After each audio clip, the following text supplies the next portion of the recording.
আজকের রতে Roman রিংসের decision শোনাতো যে ব্যাকল্যাশে সে জেকব ফাটুকে ফেস করতে চায় কি চায় না। এবার রয়ের শুরুতেই আমরা একটা ভিডিও প্যাকেজ দেখতে পাই যেখানে রোমান রিংস জেউসো আর জিমি উসো বসেছিল। সেইখানে রোমান রিংস জেউসো আর জিমি উসোকে জিজ্ঞাসা করছিল যে জেকব ফাটু কেন রোমান রিংসকে চ্যালেঞ্জ করতে আসছে, মানে রোমান রিংস বুঝতে পারছে না যে জেকব ফাটু হঠাৎ করে রোমান রিংসকে কেন চ্যালেঞ্জ করছে, কারণ রোমান রিংস পুরো রস্টারকে এমনকি তার ফ্যামিলি মেম্বারদেরও 2 বছর সময় দিয়েছিল। এই 2 বছর রোমান রিংস ব্যাক সিটে ছিল আর বাকিদের সুযোগ দিয়েছিল যে তারা যেন নিজেদেরকে প্রমাণ করে। কিন্তু এখন যখন রোমান রিংস আবার নিজেকে প্রমাণ করতে এসেছে, সে যখন সিএম পাঙ্ককে হারিয়ে দিয়েছে, এখন যখন সে আবার টপ অফ দ্য মাউন্টেন চলে এসেছে, তখন জেকব ফাটু অ্যাকচুয়ালি কেন তার কাছে আসছে সেটা সে বুঝতে পারছে না। তো তখন সে জিমি উসো আর জে উসোর কাছে সাহায্য চায় যে তাদের কি মনে হচ্ছে যে জেকব ফাটু কেন তাকে চ্যালেঞ্জ করতে আসছে। তখন জিমি উসো বলে যে দেখো রোমান রিংস, আমি তোমার কথাটাও বুঝতে পারছি, তোমার কথাটাও একদম ঠিক, কিন্তু জেকব ফাটুর কথাটাও একদম ফেলে দেওয়ার মতো না।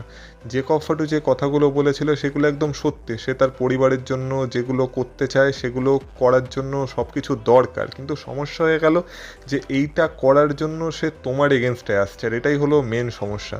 তখন জেউসও বলে যে ব্যাপারটা হলো এ খুব ডেঞ্জারাস, আমরা একে স্ম্যাকডাউনে দেখেছিলাম এই এমএফটির প্রত্যেকটা মেম্বারকে একার হাতে সামলে নিয়েছিল, তাই এ যদি তোমাকে হারিয়ে দেয় না রোমান, তাহলে তো তোমার কাছ থেকে সব কিছু চলে যাবে, তোমার উলাফালা চলে যাবে, তোমার চ্যাম্পিয়নশিপ চলে যাবে, সব কিছু চলে যাবে। আর এইটা শুধুমাত্র রেসপেক্টের জন্য লড়াই না, যদি এটা শুধুমাত্র রেসপেক্টের জন্যই লড়াই হয়ে থাকে তাহলে এর কিছু কনসিকুয়েন্সেসও থাকা দরকার।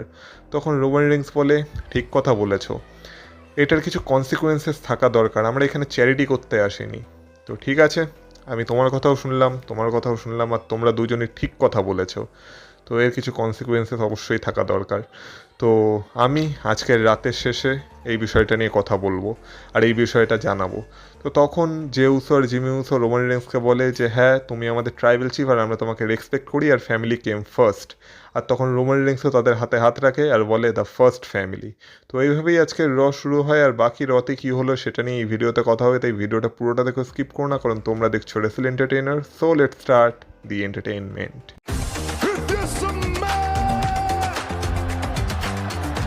Acknowledge me.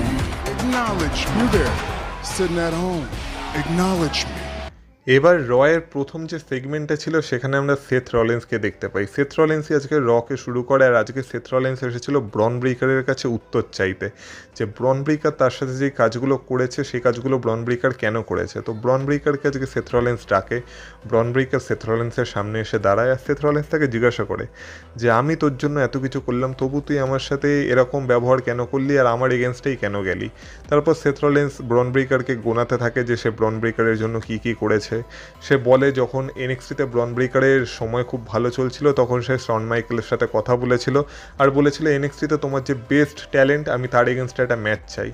তো সেটা ব্রন ব্রেকার ছিল আর সেথ রলিন্স সেখানে রাজি হয়ে গেছিলো। তারপর যখন ব্রন ব্রেকার মেন রোস্টারে এসেছিল আর পল হেমন তাকে বলেছিল যে ব্রন ব্রেকারকে তার উইংয়ের আন্ডারে নিতে, তো তখন সেথ রলিন্স ব্রন ব্রেকারকে তার নিজের উইংয়ের আন্ডারে নিয়ে নিয়েছিল যাতে ব্রন ব্রেকার ফিউচারে একটা ভালো সুপারস্টার হতে পারে, একজন বড় সুপারস্টার হতে পারে, একজন মানি মেকার হতে পারে। তো এইভাবে ব্রন ব্রেকারকে সে প্রত্যেক পদক্ষেপে সাহায্য করেছে, তাহলে ব্রন ব্রেকার কেন তার এগেনস্টে গেল, এটাই সে ব্রন ব্রেকারের কাছে প্রশ্ন করছিল। ব্রন ব্রেকারও তার উত্তরে সেথ রলিন্সকে বলে যে সেথ রলিন্স ব্রন ব্রেকারের জন্য কী করেছে, ব্রন ব্রেকার আগেও মেন ইভেন্টে ছিল আর এইসব যদি সেথ রলিন্স তার জন্য না করতো তবু সে মেন ইভেন্টেরই থাকতো। আর সেথ রলিন্স যে বলছে যে সেথ রলিন্স এত কিছু করেছে, ভিশনে সেথ রলিন্স তার জন্য কী এমন করে দিয়েছে, উল্টে তাদেরকে সবসময় সেই সব জিনিসের ভার নিতে হতো যেই সব জিনিস সেথ রলিন্স করে আসতো, মানে সেথ রলিন্সের ভুলগুলো তাদেরকে সামলাতে হতো। আর সেথ রলিন্স প্রত্যেকবারই এসে তার ওই একই ডায়লগ দিত, I am the visionary, I am the revolutionary, এইভাবে সে সেথ রলিন্সকে ভেঙাতে থাকে।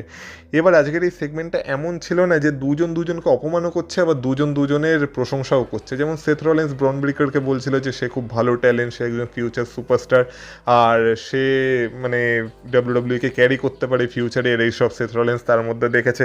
তেমন ব্রন ব্রেকারও সেথ রলিন্সকে বলছিল যে সেথ রলিন্স ডাব্লিউডাব্লিউর খুব ভালো রেসলার, তার দেখা সর্বকালের সেরা ট্যালেন্ট, কিন্তু সেই কথাটাও বলেছে যে হ্যাঁ এটা ঠিক যে সে সিএম পাঙ্কের এগেনস্টে একটা চ্যাম্পিয়নশিপের অপরচুনিটি পেয়েছিল আর সেটাই সে মানে ঠিকঠাক কাজ করতে পারেনি আর সে শর্ট থেকে গেছে, মানে সে জিততে পারেনি চ্যাম্পিয়নশিপটা, কিন্তু তবু সে যখন রাতে ঘুমাতে যায় তখন সে নিজেকে এটা বলতে পারে যে আমি বেস্ট ইন দ্য ওয়ার্ল্ডের কাছে হেরেছি, তার কাছে হারিনি যে কিনা নিজেকে বেস্ট ইন দ্য ওয়ার্ল্ড বলে দাবি করে। আর এখানে সে সেথ রলিন্সের কথা বলে। আর তার সাথে সাথে সে সেথ রলিন্সকে এটাও বলে যে সেথ রলিন্স সবসময় ডাব্লিউডাব্লিউই সব থেকে ফেভারিট নাম্বার 2 থাকবে। এবার এর কিছু কামব্যাকও সেথ রলিন্সকে দিতে হতো, তখন সেথ রলিন্স বলে স্টাইনার স্টাইনার, আমি তো তোকে এটাও বলতে পারবো না যে তুই তোর পরিবারের নাম্বার 2 স্টাইনার, কারণ সেটাও তুই না, সেখানেও একজন আছে। মানে সেথ রলিন্সকে তো ব্রন ব্রেকার বেস্ট নাম্বার 2 বলে দেয়, কিন্তু সেথ রলিন্স বলে যে ব্রন ব্রেকার তো বেস্ট নাম্বার 2ও না, ব্রন ব্রেকারের নাম্বার তারও নিচে আসে। তো এইভাবে সেথ রলিন্স আর কি ব্রন ব্রেকারকে ব্যাকল্যাশের জন্য চ্যালেঞ্জ করে দেয়, আর সেই চ্যালেঞ্জটাকে ব্রন ব্রেকার অ্যাকসেপ্টও করে নেয়, আর ব্যাকল্যাশের জন্য সেথ রলিন্স ভার্সেস ব্রন ব্রেকারের ম্যাচ অফিসিয়াল হয়ে গেছে। তো এইভাবে আজকে র শুরু হয়। তারপর ব্যাকস্টেজে আমরা দেখতে পেয়েছিলাম লিভ মর্গান স্টেফিনি ভ্যাকারকে অ্যাটাক করে দিয়েছিল, মানে জাজমেন্টে পুরোই স্টেফিনি ভ্যাকারকে অ্যাটাক করে দিয়েছিল, যেখানে রাকেল রড্রিগেস, রক্সেন পেরেস সবাই ছিল আর কি। আর লিভ মর্গান একটা স্টেটমেন্ট দিয়ে দিয়েছিল যে তার এই চ্যাম্পিয়নশিপটার দিকে না তাকাতে। তো যাই হোক না কেন, তারপর আমরা রুসেভ আর পেন্টার মধ্যে একটা ম্যাচ দেখতে পাই। এবার এই ম্যাচটা সম্ভবত নাম্বার 1 কন্টেন্ডারশিপের জন্য ছিল, যে যদি পেন্টাকে রুসেভ হারাতে পারতো তাহলে রুসেভ নাম্বার 1 কন্টেন্ডার হয়ে যেত ফর ইন্টার কন্টিনেন্টাল চ্যাম্পিয়নশিপ। এবার এই ম্যাচটা শুরু হওয়ার আগেই আমরা দেখতে পাই অল ইগো ইথান পেজও সেখানে চলে আসে। সম্ভবত সে আজকে রুসেভকে হেল্প করতে এসেছিল বা রুসেভকে সাপোর্ট করতে এসেছিল। তো আমরা পুরো ম্যাচে দেখতে পাই যে ইথান পেজ বাইরে বসে থাকে, আর এই ম্যাচটাও চলে, আর পেন্টার নজর ইথান পেজের দিকেও ছিল। সে সবসময় ইথান পেজকে সতর্ক করছিল যাতে ইথান পেজ তাদের মাঝখানে না আসে। তো এই ম্যাচে আমরা রুসেভের ডমিনেন্স দেখতে পাই, কিন্তু লাস্টে রুসেভ একটা ভুল করে, আর সেইটার ফায়দা তুলে পেনটা তাকে রোল আপ করে পিন করে এই ম্যাচটা জিতে যায়। কিন্তু এই ম্যাচটা হেরে যাওয়ার পর রুসেভের রাগ আরও বেড়ে যায়, আর রুসেভ তারপর পেনটাকে অ্যাটাক করতে থাকে। ইথান পেজও তাকে সাহায্য করতে এসেছিল, কিন্তু প্রথমে তো ইথান পেজ রুসেভকে দেখে ভয় পেয়ে পালিয়ে যায়, কিন্তু তারপর রুসেভ তাকে পারমিশন দেয়, আর তারপর তারা দুজন মিলে পেনটাকে অ্যাটাক করতে থাকে, যেখানে পেনটাকে বাঁচাতে জীবন ইভেন্স চলে এসেছিল। আর জীবন ইভেন্স আসার পর নাম্বারস গেম ইকুয়াল হয়ে যায়। তারপর আমরা দেখতে পাই সেখান থেকে রুসেভ আর ইথান পেজকে চলে যেতে হয়। তো এইভাবে এদের স্টোরিটাও কন্টিনিউ হচ্ছে। এছাড়া আমরা আমাদের brand new women's intercontinental champion Becky লিঞ্চকেও দেখেছিলাম আজকে রতে, যেখানে বেকি লিঞ্চ এসেছিল সে কীভাবে রাসেলমেনিয়ায় এজেলিকে হারিয়ে দিয়েছে, আর নস্টালজিয়া অ্যাক্টের দিন শেষ হয়ে গেছে সেসব নিয়ে আলোচনা করছিল। তাছাড়া সেটাও বলে যে তোমরা কী চাও, যে আমি ফাইটিং চ্যাম্পিয়ন হই, আমি এই চ্যাম্পিয়নশিপটা প্রত্যেক সপ্তাহে ডিফেন্ড করি। ঠিক আছে চলো, তো কেউ যদি শাইনিং হয়, কেউ কারোর মধ্যে যদি সেই ট্যালেন্ট থেকে থাকে যে আমাকে এসে চ্যালেঞ্জ করবে, তো করতে পারো, কারণ আমি একটা ওপেন চ্যালেঞ্জ রাখছি। এবার বেকি লিঞ্চ ওপেন চ্যালেঞ্জ তো রেখে দিয়েছিল, এবার সেই ওপেন চ্যালেঞ্জটাকে অ্যাকসেপ্ট করতে ইও স্কাই চলে এসেছিল।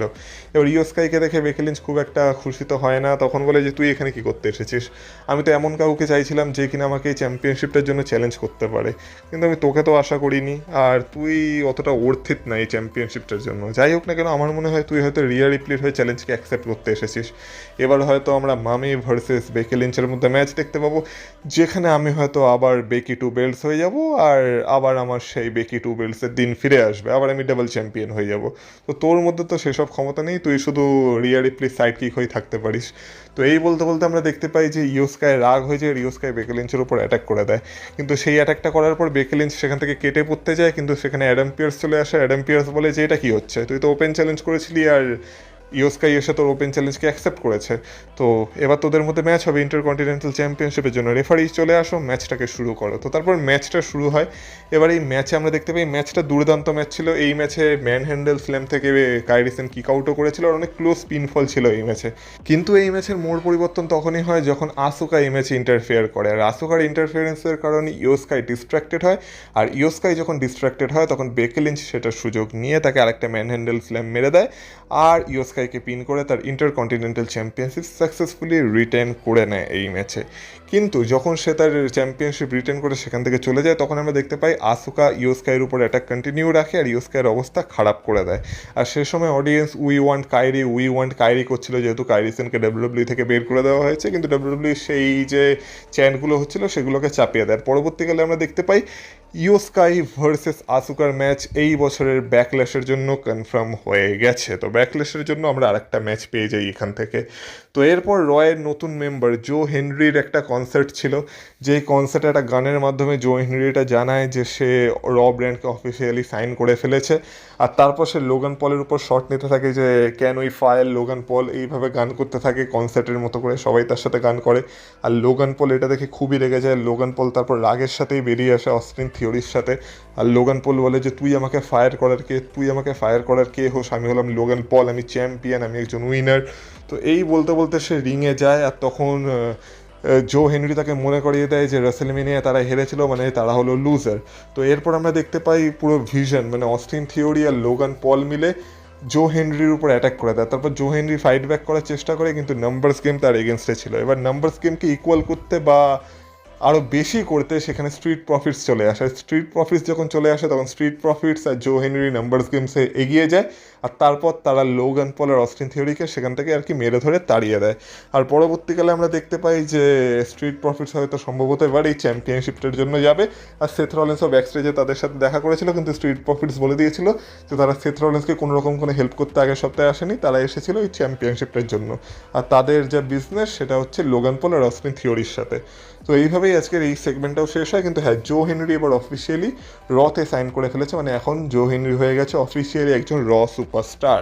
এছাড়া আজকে রয় এল গ্র্যান্ডে আমেরিকানো মানে রিয়েল এল গ্র্যান্ডে আমেরিকানো ভার্সেস রে মিস্ট্রিটোর মধ্যে একটা ম্যাচ ছিল, যেখানে আর কি এই ম্যাচটা এক্সপেক্টের জন্য ছিল। এবার এই ম্যাচের শেষে আমরা দেখতে পাই যে আবার সেই যে লোহার টুকরো সেটাকে অরিজিনাল এল গ্র্যান্ডে আমেরিকানো মানে রিয়েল এল গ্র্যান্ডে আমেরিকানো ইউজ করার চেষ্টা করে, কিন্তু তাকে আটকাতে চলে আসে অরিজিনাল এল গ্র্যান্ডে আমেরিকানো, আর সে সেই লোহার টুকরোটা তাকে ইউজ করতে দেয় না।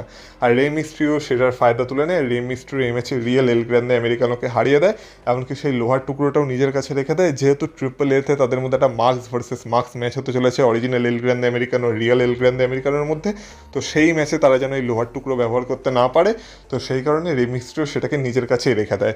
তো তারপর আমরা দেখতে পাই যে অরিজিনাল এল গ্র্যান্ডে আমেরিকানো আর রিয়েল এল গ্র্যান্ডে আমেরিকানোর মধ্যে একটা ছোটোখাটো ব্রল হয়, আর এইভাবে এই সেগমেন্টটাও শেষ হয়। তো এটা জাস্ট তাদের মার্কস ভার্সেস মার্কস ম্যাচকে প্রমোট করার জন্যই করা হয়েছিল। যাই হোক না কেন, তারপর আমরা ওবা ফেমিকে দেখতে পাই, কারণ ব্যাক স্টেজে আমরা দেখেছিলাম গ্রেসন ওয়ালারকে ওবা ফেমি চ্যালেঞ্জ করে দিয়েছিল, আর গ্রেসন ওয়ালারের সাথে আজকে ওবা ফেমির একটা ম্যাচ ছিল। এবার যেই সুপারস্টার ব্রক লেসনারকে এত সহজে হারিয়ে দেয় সে গ্রেসন ওয়ালারের কাছে কীভাবেই বা হারত। তো গ্রেসন ওয়ালারকে তো এই ম্যাচে ওবা ফেমি পুরো ধ্বংস করে রেখে দেয়। আর এই ম্যাচের পরে আমরা দেখতে পাই যে ওবা ফেমি বলে যে গ্রেসন ওয়ালারের দিন তো খুব একটা ভালো যাচ্ছে না, কিন্তু গ্রেসন ওয়ালার একটা কথা ঠিক বলেছিল, সেটা হচ্ছে আমরা রতে খুব একটা বেশি অপরচুনিটি পাচ্ছি না।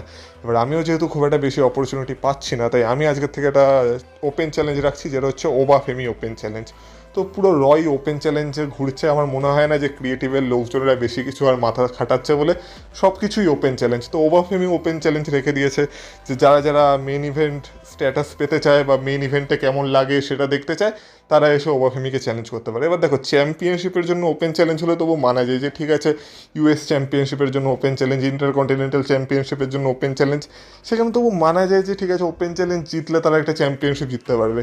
কিন্তু মানছি ওবা ফেমি খুবই বড় সুপারস্টার, সে ব্রক লেসনারকে হারিয়েছে, কিন্তু কোনো সুপারস্টার কেন বেকার বেকার ওবা ফেমির কাছে মার খাওয়ার জন্য ওবা ফেমির ওপেন চ্যালেঞ্জ অ্যাকসেপ্ট করতে যাবে, এটা তো আমার মাথায় ঢোকে না।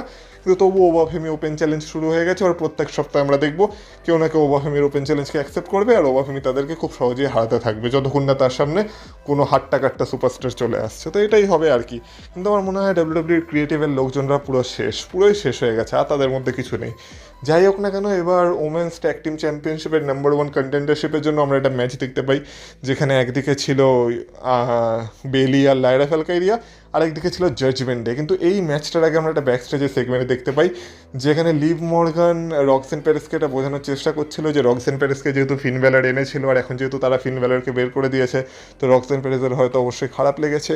কিন্তু লিভ মর্গান বলছিল যে এই জাজমেন্টে হলো একটা ফ্যামিলি, আর ফিন ব্যালার নিজেকে ফ্যামিলির থেকে বড় মনে করছিল, তাই ফিন ব্যালারের সাথে যেটা হওয়া সেটা হয়েছে।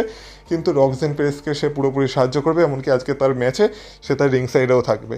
তো সেখান থেকে লিভ মর্গান বেরিয়ে যাওয়ার পর আমরা দেখতে পাই সেখানে মানে ফিন ব্যালার চলে আসে, আর রক্সেন প্যারেস বলে তুমি এখানে কী করছো, তোমার তো এখানে থাকাই উচিত ছিল না। তখন ফিন ব্যালার বলে যে দেখ, আমি তোর ভালোর জন্য এখানে এসেছি, আর আমি তোকে একটা জিনিসই বলতে চাই, এদের কাউকে বিশ্বাস করিস না। তখন রক্সেন প্যারেস বলে যে আমার কি এদেরকে বিশ্বাস করা উচিত না, নাকি আমার তোমাকে বিশ্বাস করা উচিত না? তো দেখে মনে হচ্ছে এবার এই রক্সেন প্যারেস আর ফিন ব্যালার মিলে হয়তো জাজমেন্টের এগেনস্টে কোনো একটা ষড়যন্ত্র করবে, যেখান থেকে আলটিমেটলি রক্সেন প্যারেসের জাজমেন্ট ডে থেকে বেরিয়ে যাবে। আর সম্ভবত এবার রক্সেন প্যারেস ভার্সেস লিভ মর্গানের ফিউডও আমরা দেখতে পেতে পারি ভবিষ্যতে, সেটাকেই ডাব্লিউডাব্লিউ টিজ করতে চাইছে। কিন্তু আপাতত যদি এই ম্যাচটার কথা বলা হয়, এই ম্যাচে আমরা দেখতে পাই লিভ মর্গান রিং সাইডে ছিল, বেলি, লায়রা ভ্যালকাইরিয়া, রক্সেন প্যারেস আর ওই দিক থেকে র্যাকেল রড্রিগেজের মধ্যে ম্যাচ চলছিল। আর আজকের যেখান থেকে হচ্ছিল সেটা যেহেতু রক্সেন পেরেজের হোম টাউন ছিল, তাই পুরো ক্রাউড রক্সেন পেরেজকে আজকে সাপোর্ট করছিল। আর রক্সেন পেরেজের জন্য আজকে আলাদা লেভেলেরই রিয়াকশন ছিল, এমনকি আজকে বেলি আর লায়রা ভ্যালকাইরিয়াকেও বু করা হচ্ছিল, যদিও তারা ফেস সাইডে ছিল, কিন্তু যেহেতু রক্সেন পেরেজের একটা হোম টাউন ছিল তাই আজকে তাদেরকেও বু করা হচ্ছিল। তো আলটিমেটলি আমরা দেখতে পাই যে এই ম্যাচে লিভ মর্গান কিছুটা ইন্টারফেয়ার করার চেষ্টা করে, আর লিভ মর্গানের ইন্টারফিয়ারেন্সকেই কিছুটা কাজে লাগিয়ে, কিছুটা ডিস্ট্রাকশনকে কাজে লাগিয়ে আমরা দেখতে পাই আজকে র্যাকেল রড্রিগেজ আর রক্সেন পেরেজ এই ম্যাচটা জিতে যায়। আর সম্ভবত তারা এবার হয়ে গেছে ওমেন্স ট্যাগ টিম চ্যাম্পিয়নশিপের নাম্বার 1 কন্টেন্ডার, আর এবার তারা পেজ আর ব্রি বেলাকে চ্যালেঞ্জ করতে পারে। আর দুঃখের বিষয় হলো আজকে পুরো রতে আমরা ড্যান হজনের কোনো লাইভ সেগমেন্ট দেখতে পাই না। ড্যান হজনের সেগমেন্ট বলতে সে আগের সপ্তাহে আমরা যেটা দেখেছিলাম যে ড্যান হজন নিজের বাড়ি গেছিলো, সেই সেগমেন্টটাকেই আবার আজকে দেখানো হয়েছিল, কিন্তু কোনো লাইভ সেগমেন্ট বা ড্যান হজনকে আজকে পুরো রতে আমরা কোথাও দেখতে পাইনি।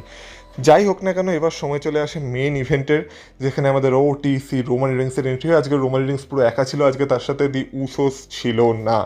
তো তারপর আমরা দেখতে পাই রোমান রিংস এখানে আসে, রোমান রিংসের চ্যাম্পিয়নশিপটা মানে ওয়ার্ল্ড হেভিওয়েট চ্যাম্পিয়নশিপটা নিয়ে কথা বলে, যে সেটাকে কীভাবে রোমান রিংসের পরিবর্তে আনা হয়েছিল। আর এই চ্যাম্পিয়নশিপটাকে রেলিভেন্ট বানানো ডাব্লিউডাব্লিউ অনেক চেষ্টা করেছে, কিন্তু অ্যাকচুয়ালি এই চ্যাম্পিয়নশিপটাকে কেউ রেলিভেন্ট বানাতে পারেনি, এই চ্যাম্পিয়নশিপটার দিকে কেউ নজরই দেয়নি। আর এখান থেকেই প্রমাণ হয় যে চ্যাম্পিয়নশিপ কোনো ম্যানকে বানায় না, একটা ম্যান একটা চ্যাম্পিয়নশিপকে বানায়। মানে চ্যাম্পিয়নশিপ যার কাঁধে থাকে সেখানেই চ্যাম্পিয়নশিপটার মর্যাদা বৃদ্ধি পায়, আর সেটা রোমান রিংস করে দেখেছে। আর এখন যখন এই চ্যাম্পিয়নশিপটা রোমান রিংসের কাঁধে আছে, এখন রোমান রিংস এই চ্যাম্পিয়নশিপটাকে রাসেলমেনিয়ার নাইট 2 এর মেন ইভেন্টে নিয়ে গেছে। এখন সবাই এই চ্যাম্পিয়নশিপটা সম্পর্কে কেয়ার করে, আর এটা এখন ডাব্লিউডাব্লিউর প্রাইমারি টাইটেল হয়ে গেছে। এখন সবাই এই চ্যাম্পিয়নশিপটাকে রেসপেক্ট করে, আর এটাই হলো রোমান রিংসের পাওয়ার। আর এরই সাথে সবাই এই চ্যাম্পিয়নশিপটাকে এখন অ্যাকনলেজও করে, আর তার সাথে সাথে রোমান রিংসও পুরো রকে বলে, পুরো ক্রাউডকে বলে তাকে অ্যাকনলেজ করতে। তো রোমান রিংসকে সবাই অ্যাকনলেজ করে, আর তারপর রোমান রিংস আরও কিছু বলতো, কিন্তু তখন সেখানে চলে আসে জেকব ফাটু। আর জেকব ফাটু চলে আসার পর জেকব ফাটুকে রোমান রিংস জিজ্ঞাসা করে যে আমি তোকে আগের সপ্তাহে জিজ্ঞাসা করেছিলাম যে তুই কি চাস, আর আমি আশা করি তুই তোর মাইন্ড সেট করে ফেলেছিস, আর এবার তুই আমাকে উত্তর দিতে পারবি যে তুই অ্যাকচুয়ালি আমার এগেনস্টে যেতে চাস কি চাস না। তখন জেকব ফাটু বলে যে আমার এটার জন্য কোনো সময় দরকার ছিলই না, আমি আগের সপ্তাহে এসে তোকে একদম সোজাসুজি বলে দিয়েছিলাম যে আমি ট্রাইবাল চিফ হতে চাই না, কিন্তু আমার এই ট্রাইবাল চিফের সব কিছু দরকার যা যা ট্রাইবাল চিফের কাছে আছে, আর সেই কারণে I don't want that championship, I need that championship. তো তখন যে কফারটা আরেকটা কথাও বলে যে তুই ফ্যামিলির কথা বলছিস, কিন্তু তুই তো আমাকে কখনো মানে আমার সম্পর্কে কখনো কেয়ারই করিসনি, আমাকে তো তোরা কখনো চান্সই দিসনি, না তুই না জিমি উসো না জে উসো। আমাকে চান্স কে দিয়েছিল? আমাকে চান্স দিয়েছিল সোলো সিকোয়া। সোলো আমাকে এখানে এনেছিল, সোলো আমাকে সুযোগ দিয়েছিল, সোলোর কারণে আমি ডাব্লিউডাব্লিউতে আসতে পেরেছি।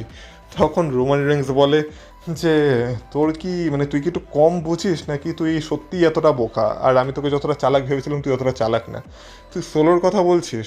তুই জানিস আমি যদি না থাকতাম সোলো এখানে একটা কফি অবধি ডেলিভার করতে পারতো না। তো সোলো কে? একবার চারিদিকে তাকিয়ে দেখ, এই জায়গাটাকে চালাচ্ছে কে? এই জায়গাটাকে আমি চালাচ্ছি, আর আমি যদি না চাইতাম তুই এখানে আসতে পারতিস না। আর তার থেকে বড় ব্যাপার হলো তোর কি মনে হয় তুই এই চ্যাম্পিয়নশিপটা ডিজার্ভ করিস? না, তুই এই চ্যাম্পিয়নশিপটা ডিজার্ভ করিস না, তুই এই চ্যাম্পিয়নশিপটাকে পাওয়ার মতো কিছুই এখনও করে দেখাসনি, তুই তো এখনও নিজেকে প্রমাণই করতে পারিসনি। তুই এই চ্যাম্পিয়নশিপটার জন্য একটা চান্স পাচ্ছিস, আমার এগেনস্টে দাঁড়ানোর একটা চান্স পাচ্ছিস, কেন জানিস? কারণ তুই ব্লাড লাইনের মেম্বার, এটা নেপোটিজম, এছাড়া কিছু না, তোকে এটা বুঝতে হবে। আর এই বলতে বলতে আমরা দেখতে পাই যে জেকব ফাটু খুবই রেগে যায়, জেকব ফাটু তারপর রোমান রিংসের উপর অ্যাটাক করে দেয়, তার গলা চিপে ধরে বা কী করে একটা কিছু তো করে যেটা রোমান রিংসকে খুবই বিপদে ফেলে দেয়। আর আমরা দেখতে পাই রোমান রিংস তারপর কিছু করতে পারে না, রোমান রিংসের দম আটকে যায়, রোমান রিংস তারপর সেখানে পড়ে যায়, আর রোমান রিংসের অবস্থাও খারাপ হয়ে যায়, রোমান রিংস খুব বাজেভাবে ঘামতে শুরু করে। আর জেকব ফাটু তারপর এই চ্যাম্পিয়নশিপটাকে হাতে তোলে, সেই চ্যাম্পিয়নশিপটাকে রোমান রিংসের গায়ে ছুঁড়ে মারে, আর সেখান থেকে চলে যায়। তো রোমান রিংস তারপর কিছুভাবে নিজেকে সামলে মাইকটা হাতে নেয়, মাইকটা হাতে নিয়ে জেকব ফাটুকে বলে এই জেকব, এই তোকে আমি ব্যাকল্যাশে দেখে নিচ্ছি।